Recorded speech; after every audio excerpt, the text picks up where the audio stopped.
به نام خدا منم سلام عرض کنم. موسگری اونایی که دوست داره زودتر میبره. واقعا من همین الانم نمیدونم چه منظوری داشتم، واقعا دقیقا نمیدونم الان برای چی اینجا. من بازیگر بودم، اون تماشاگر. چی؟ داد نزا انا محسن، انا پیرمردم لکن بیرحمم. اگه زبان آدمیزاد سرت میشد جوری ادعا نمیکردی. بابا بلند شو، الان دیوار میرم به رومان. میخوام اینجا جای بارگاه جناب عالی خودمو زنده بگو. لا چی میشد اگه همه چی بود که من میخواستم باشه؟ همه جا صلح آشتی، همه جا عشق بزن. اعتراف کن نتونستی، من شاهد بودم نتونستی. بس دیگه نبینم با من یکی بوده کنی بچه. این همه عراجیف و هم دیگه بافتی که چی رو ثابت کنی؟ اجازه بدین من اقرار میکنم که اشتباه کردم. حکماً دعای ننه خدا بیامرزمون گوش کن. مرا تو بی سببی نیستی، به راستی صلت کدام قصیده غزل.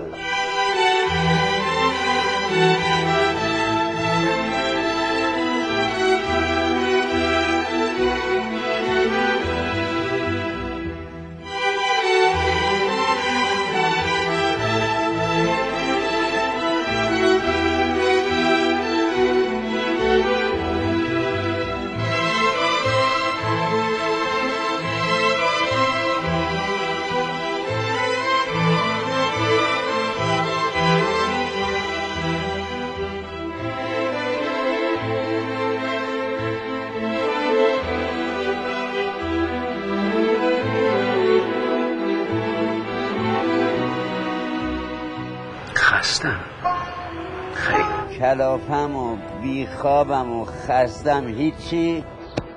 برات داروی شفابخشم میارم. بدونی قد زمونه. آره مگه چیه؟ چیزی نیست. منم یه هفته سر وقت و با انرژی برم سر این کاره. این فیلم تمومه، بعدش هم با هم میریم.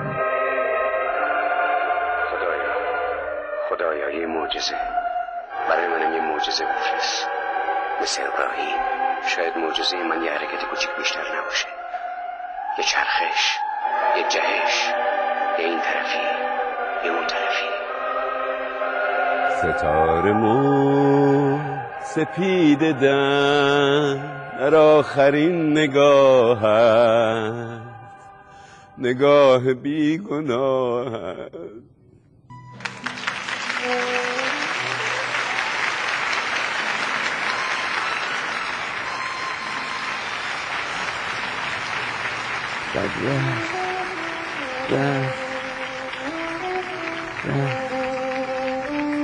این زخمش هست.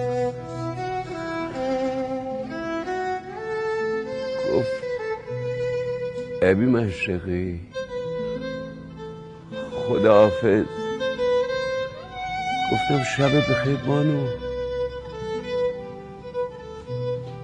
بعد خوابید این هر شب.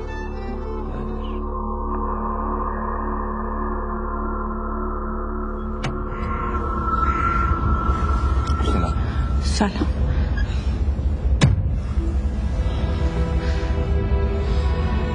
منو به جا آوردی؟ بله، ولی باورم نمیشه شما زنده این؟ من خودم هستم. بی خود این آینه را روبروی خاطره مگیر. هیچ اتفاق خاصی رخ نداده است. تنها شبی 7 سال خوابیدم و بامدادان 1000 ساله برخاست.